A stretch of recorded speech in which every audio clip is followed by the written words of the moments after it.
Hello, everyone. Welcome to the FTX podcast. I'm your host, Tristan Ivor, and today I have the pleasure of having here with me today Jeff Jiho, the co-founder of Sky Mavis, which is the inventor behind the Axie Infinity. Welcome, man.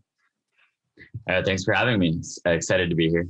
Yeah, absolute pleasure. I know we've been working on coordinating this for a little bit, and lately I know everyone in crypto knows what Axie Infinity is. I don't know if that many people know sort of one of the minds behind that. So would you mind giving a brief introduction on yourself?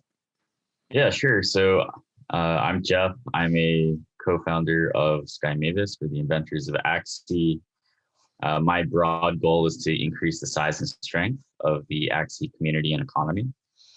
I'm a lifelong collector. So I grew up collecting insects and fossils with my father.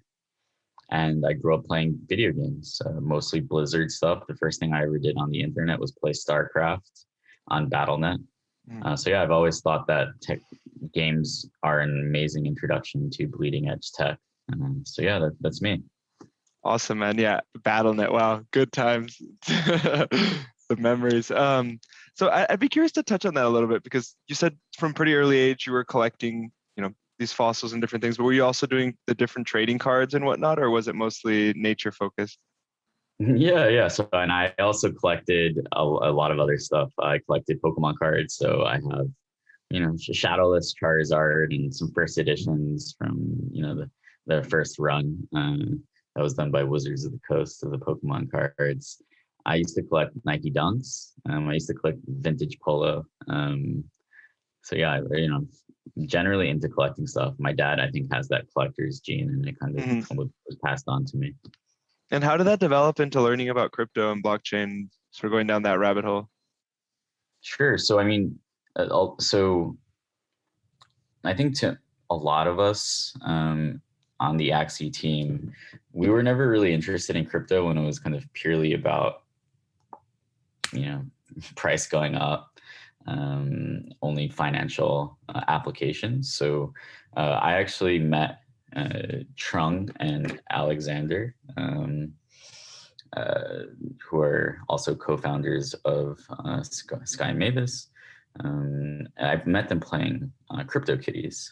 I think Axie, I think, is an answer to this question of, okay, what does an NFT with true utility look like? How can we actually create a system where people can turn their time and effort into real value? I started out as a community member. I found Axie when it was in the early days, and I just kind of, as things go in crypto, started adding value, trying to do work, and things really kind of progressed from there. So, and going back to how did you even sort of find this community? So you met the guys in CryptoKitties. So I assume you already knew something about crypto and Ethereum. How did that even happen in the first place? Sure. So a lot of my high school friends that were super smart had always been trying to kind of lure me into crypto, but I never found it like super interesting when it was just kind of like digital gold meme. I think I owned a little bit of ETH. So I was kind of, keeping my eye on it. And then somehow I found out about CryptoKitties and went down this crazy rabbit hole. So, and that, to me, right, as a collector, as a gamer, it always felt like, to me as a non-technical person, that I was kind of at a disadvantage in crypto. It's like, why should I have to buy something that someone else can just mine using electricity?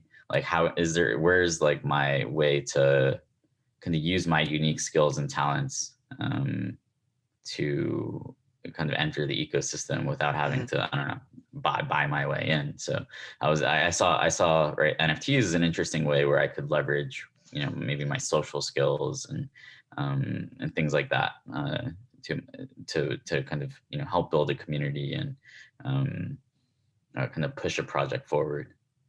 And you were already Discord native because you had been on gaming from before, right? Yeah, I've been using Discord mainly for, I think like I had it from Pokemon Go, mainly. I started using Discord predominantly though for NFTs. Got it. I think that was one of the main big contributions of like maybe CryptoKitties was like Discord. So it onboarded kind of a lot of crypto people into Discord maybe. No, absolutely. I got my start in crypto also by sort of being in a few of the different crypto servers and having that community aspect, which I think honestly, and we can get into that after, is one of the biggest powers that Axie Infinity has, right? Is like this just massive community. But so you met your co-founders in the CryptoKitties Discord, is that right? Yeah, so Trung and Masamune, they're kind of two Vietnamese guys. Trung is an engineer, and Masamune is he's an artist, an incredible artist. And Masamune kind of showed the world and showed Trung what an Axie looked like. So they kind of started it, and it was them in the beginning, and then I joined as the third co-founder after being a community member for a little bit. We then had Alexander, who was a Norwegian, was like really into Dota. He joined as our COO, and then we also had Andy join later that summer of 2018, and he's an engineer. So. Got it. And what did it look like from those days? Like, what was the vision behind it? Like, what pulled you into it? What made you want to work with these guys? Sure. So I think the art really stood out. It was very nostalgic. And I think nostalgia is a very powerful emotion. And right, so a lot of people kind of in there, I think there was this idea that, okay, something like Pokemon, something with digital pets where you could actually use them, right? So maybe elements of battling, but also raising. Something like this could work. So I think there was this idea. So when I saw Axie, I thought that it just made sense. And I thought that I also talked to members of the community, and they just seemed really passionate, and they were thinking about it from a very long-term perspective. So I thought, yeah, the roadmap made a lot of sense and seemed doable, right? Like, okay, first you'll be able to buy and sell them, but then they'll kind of gradually add functionality and utility over time, right? So at the beginning, you could look at your Axies, then you could sell them, and then you could breed them, and then you could battle them. And it's kind of gone to the present day where we're constantly adding stuff, right? Like we have other game modes that are currently in production, right? Like land gameplay, which is like harvesting resources, building up a city or a town, fighting for control of territory. Absolutely. And could you walk me through, and I know you did there at broad strokes, but a little bit of the mechanics around the game. So like how you would describe sort of Axie Infinity to a gamer, not so much as a collector or crypto native person. Sure. So our goal with Axie is to introduce the world to something that's new and a little bit scary through something that's fun and relatable. So Axies are these digital pets that you can battle, collect, you can breed them. But we use crypto in certain ways to basically give player ownership over the economy. So all the in-game resources are tokens that can be sold on major exchanges like FTX.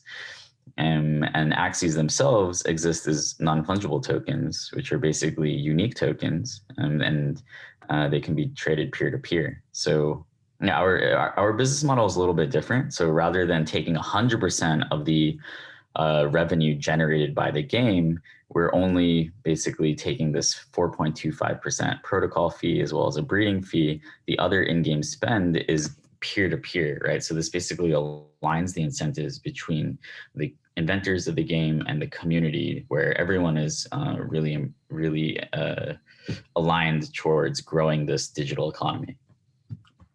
That makes a lot of sense. And could you walk me through a bit more on the breeding mechanics and then perhaps the battle mechanics after? Yeah, sure. So each Axie actually has a genetic code. These genes correspond to a variety of things like the body parts, as well as the body shape. There's even a special marking. So the body parts actually correspond to different cards that can be used in a battle game, right? So there's this interesting connection between the breeding system and the battle system. Because each Axie has 6 different body parts and there are many different parts, this is one of the reasons why we call it Axie Infinity, because there are almost infinite combinations of Axies, therefore almost really deep and complex battle meta that's also linked to this breeding system. So people have a lot of fun kind of theory crafting, saying, oh, this axie might be good, right? Like, and trying to breed that perfect axie that might fit well with their team composition. One thing that I want to add or rehash is that when you battle, and you're actually battling three axes versus another three axes. So these are real time PvP battles, and so it can get quite deep because there's so many possible combinations of cards and team compositions. Is a decent way to think of it similar to Magic the Gathering gameplay? It's a mix of a lot of kind of different things, like maybe Magic the Gathering, Hearthstone, but yeah, maybe even Slay the Spire if you're familiar with like these roguelike deck building games. So there are a lot of elements of some of the games that we really love, but I think it definitely has its own unique spin. And then with this breeding, actually, that seems super interesting, because how does it work on sort of this new axie that comes from this breeding program? Is it randomized on the features of its parents, or? Yeah, so there's a genetic system, right? So there are dominant genes and recessive genes, and so there are probabilities of how it gets passed down as well. So, and that's how the rarity systems happen, right? With like, there's some genes that are much rarer than others, or? Kind of. So there are certain genes or traits that we retire. So there are certain parts, such as the mystic parts, which can only appear on origin axes. Origin axes are a special kind of like the first edition axes, you might think of them like that. And there's actually capped at 4,088. And then only a certain portion of these origin axes have mystic parts. So it's like only around 1,100 mystic axes. I think the cheapest ones are around 30 Ether. So yeah, there's some rare ones because of basically retired parts. There are holiday, so we sometimes have breeding events. So like we had a breeding event in the holiday season 2018, 2019. Those are retired.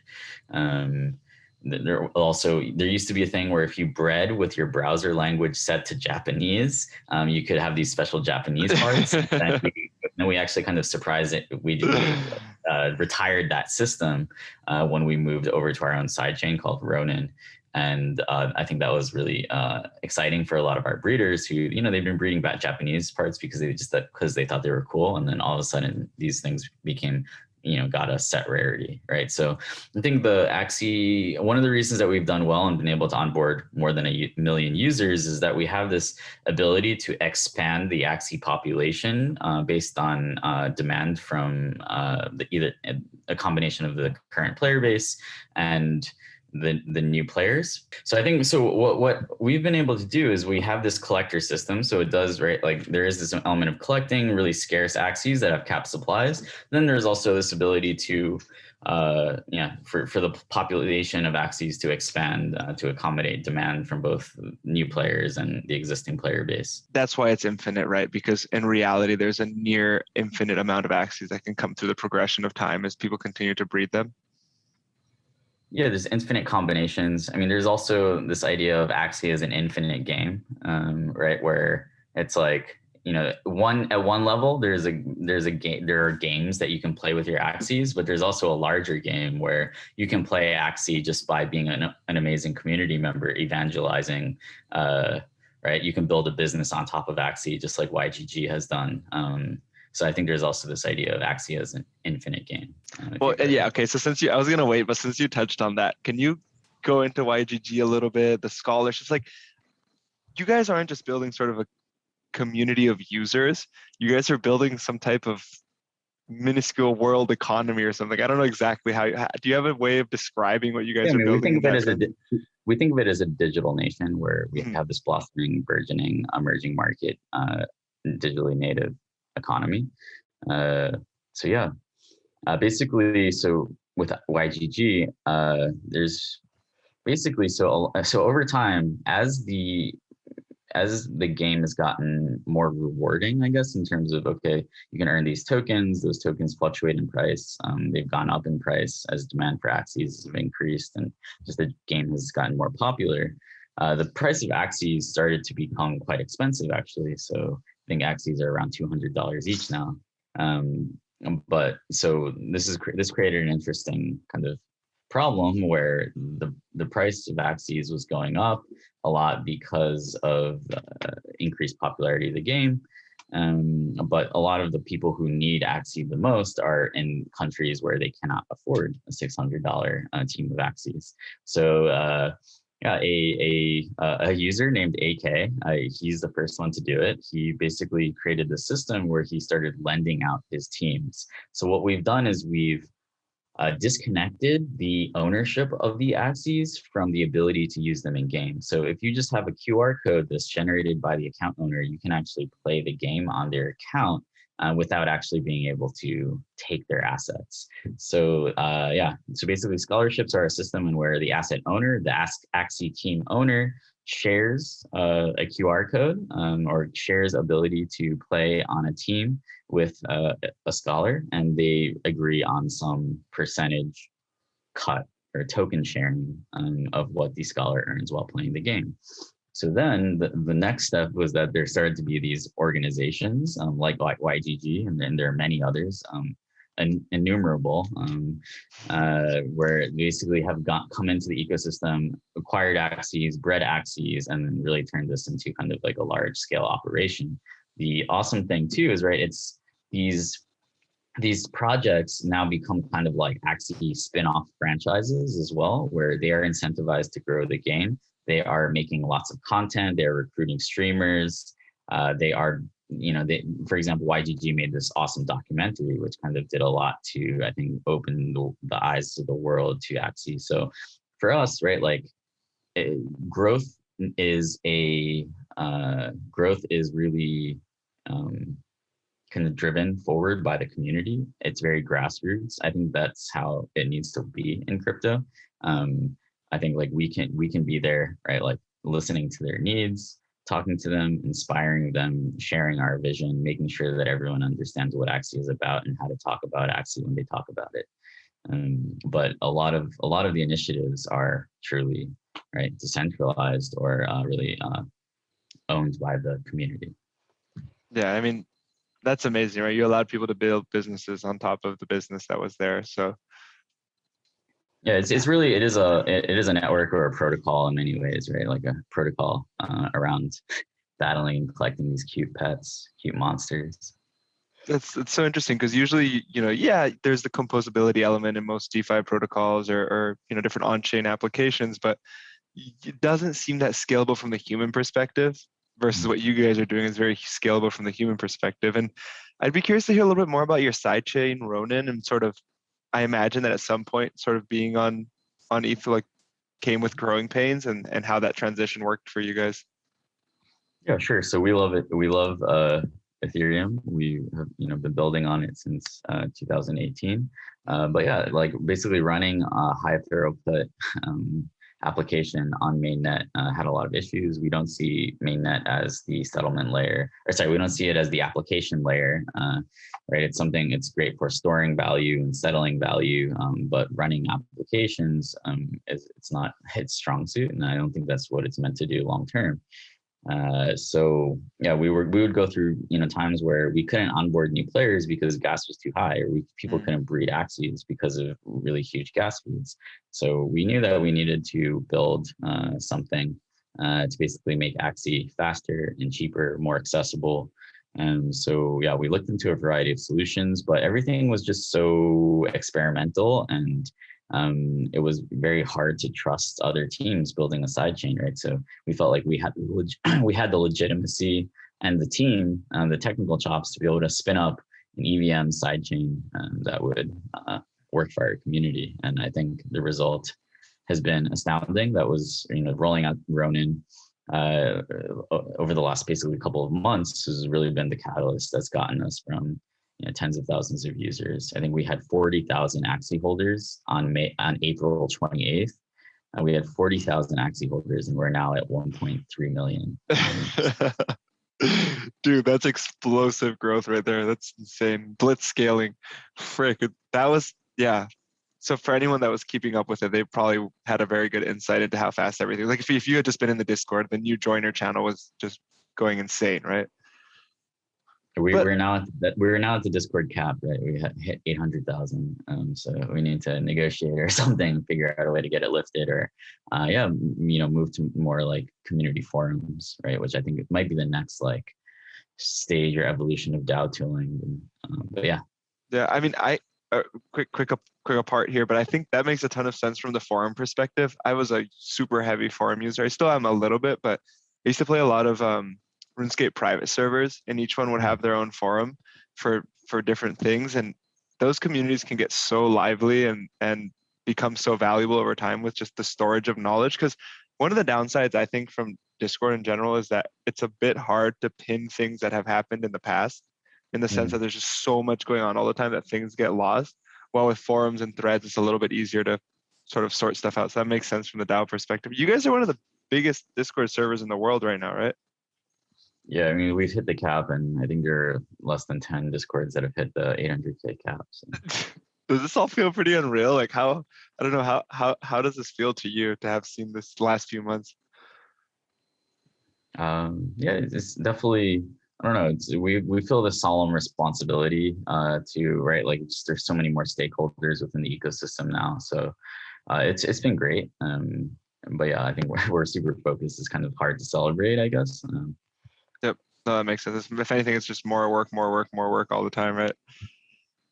It's been amazing. It's I think to see to see so many lives changed by what this movement that we've built, and it's kind of unfolded before our eyes. It's been amazing. I mean, our community astounds us, and I think like my favorite thing is just seeing like new unexpected acts of heroism on an almost daily basis from our community. So it's kind of like these things get more crazy, more unexpected as as our growth hits new limits or new trajectories.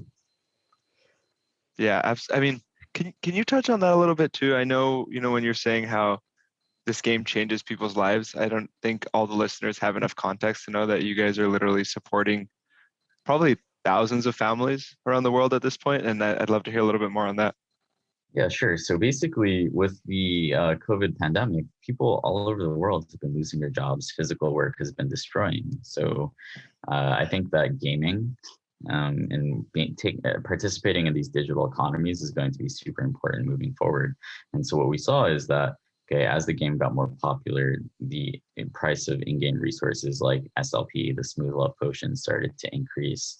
This made it so that that average kind of different a player can earn between maybe $20 to $40 per day by playing Axie, right? And so this has been life changing for many people in places like the Philippines, Indonesia, right, where they're able to feed their families, buy medicine, even upgrade their homes, or in some places, in some cases, buy homes or buy plots of land. That's a really popular type of post. It's like, I got my real life land. So it's amazing to really see these. We also have seen, I think CoinDesk just came out with an article yesterday about many stores accepting our in-game resources as currency. That's been really interesting to watch. It's actually mostly the potions, right? Because these are there's no supply cap. They have really wide distributions. It's more of like a kind of like a cash-like asset opposed to something like our governance token, which is more, I guess, like a store of value, right? So I think what we've seen is like, yeah, people don't really want to spend their store of value. So it's like not necessarily maybe like a digital. It's hard to kind of force that narrative of digital cash on something that's a store of value. So I think of this in-game resource that has some value because of its in-game utility, but has really wide distribution and isn't something that's necessarily meant to be something that people hold for long periods of time. That's becoming like a really interesting kind of cash alternative in certain cities in the Philippines, and it's a way to drive business, right? You're like, if you're a business that's struggling to get foot traffic in, you're like, hey, there's all these hundreds of thousands of gamers, right? Like maybe I'll be able to do some marketing by saying we're accepting that in-game resource, right? And you get customer loyalty. So it's a way of marketing as well. So yeah, that's been really cool. And yeah, there's an awesome documentary called Play to Earn made by YGG. It's not made by the Sky Mavis team. It's made by the community. But yeah, it's on YouTube. If you check that out, I think you're gonna be you're gonna have your mind blown. Yeah, I will. I will. I've seen little clips from it, but I shall watch the whole thing. And honestly, huge respect for what you guys are doing. Like truly, you're what I see you guys doing is breaking barriers and breaking this barrier between the digital and the physical world, and really making big steps towards that being more of a norm, I think, at a worldwide level. And one of the mechanisms obviously that allows that is this whole play to earn functionality that is incorporated into the game. And I would love to hear from you a little bit on how you earn the Smooth Love Potion and versus the Axie Infinity tokens themselves, and how those interplay with the game itself. Yeah, so many games, right? They have both kind of like a soft currency and maybe something like more of a hard currency, right? So many games express that as something like gold and gems. So Smooth Love Potions are earned by either fighting against monsters or fighting against other players. And yeah, they're actually used to breed Axies. That's their kind of sole purpose within the ecosystem. So every time that you use these Smooth Love Potions to breed Axies, those Smooth Love Potions are burned or destroyed. So depending on how much breeding is happening, either right like 50 to even like 150% of the daily Smooth Love Potion kind of the daily rate of earning is burned through breeding. So yeah, that's the SLP, and then we have our own governance token called Axis, and so basically 4.25% of all Axie sales, as well as other NFTs that we have in our ecosystem, like land and items. 4.25% of that fee is put into a treasury, as well as there is also an Axis portion of the breeding fee that's also put into the treasury. Yeah, we were working on basically building a staking dashboard and enabling governance. So and I believe there's over $1 billion worth of Axis and ETH in that treasury right now. But it's sitting there because we haven't built out, staking, and we want to, right, like we can enable maybe something like a fee switch in the future through governance. Based on we're learning, right? The entire space is learning as they go around these kind of concepts. Especially on the DAO side, I mean, there is just so much to explore there and so much to experiment. And I think one of the biggest things, so I participated in a few DAOs and I've slowed down recently, but especially in 2019, I was pretty active. And what I realized is really scary is locking yourself into a DAO mechanism that you can't change. So it has to be like some somewhat malleable structure in which if something doesn't seem to be going the right direction, you can do some shifts. And on the back of that, I'd love to hear sort of, you guys have $1 billion under AUM. $1 billion managed by this DAO, and that's like it's not pretty powerful, it's very powerful. And how are you guys thinking about using this, I guess, going forward? Do you have thoughts already, or is that still experimental? Yeah, I mean, it's so the Axie DAO, it's something that's going to be developed over time, right? The DAO tooling infrastructure is quite primitive right now and quite experimental. So we're always I think like we're the first mover and inventors with regards to certain things related to NFT gaming. But in terms of DeFi, in terms of DAOs, like we kind of want to see stuff tested in production before we kind of commit and test it at scale. It's a little bit difficult when we're the largest community, right? So yeah, we want to be careful with it. We're looking into it. I do think that DAO tooling is like the next wave of innovation, maybe as NFTs kind of get consumer product market fit, then it becomes like, okay, like you have these really powerful, right, like groups of people online that have aligned interests. Okay, how do they vote on stuff? How do they allocate resources? How do they recognize each other? Like this is all the next wave. So yeah, I'm excited for it, and I'm trying to learn and see what the most logical next steps are. But that's a kind of a constantly evolving process. Thankfully, right? We have also like great people like, yeah, I mean, I don't even list people these days. Like, Delphi Digital helped a lot with Axis token design, right? So, we have many other great kind of allies that can help us on that front. So.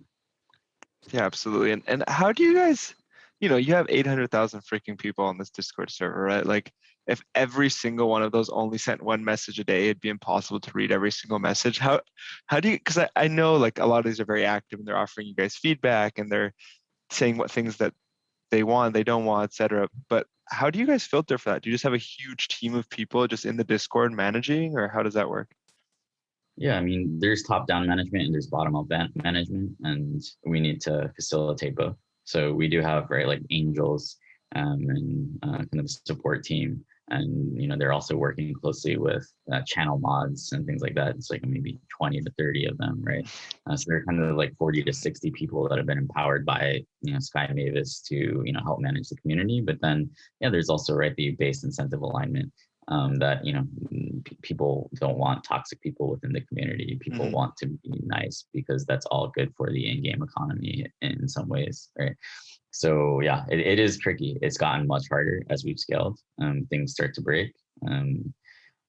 So yeah, that's also the tooling is actually important there, right? Where it's like, can you make it so that certain channels only Axie holders can speak? And do just owning a certain NFT, maybe like a Mystic Axie, right? Like we have this channel where Mystic Axie owners can all hang out and talk to each other without the chaos of the rest of the Discord. So I think now that there are a lot of users in the NFT space, right, curation and social gating and things like that around these platforms is becoming increasingly important. I speak to so many amazing builders that are all trying to solve these types of problems. Yep. Yeah, I was speaking to Eric Snowfro from Art Blocks the other day, and it's very similar sort of dilemma. I do think you're right that this sort of community management tools will be another big wave. I don't know if like there's super clear monetization of these, but they are definitely going to be a very needed tool. Is that your role right now, sort of managing 800,000 people and the people helping all of those people and the growth and these communities, or what are you focusing on these days?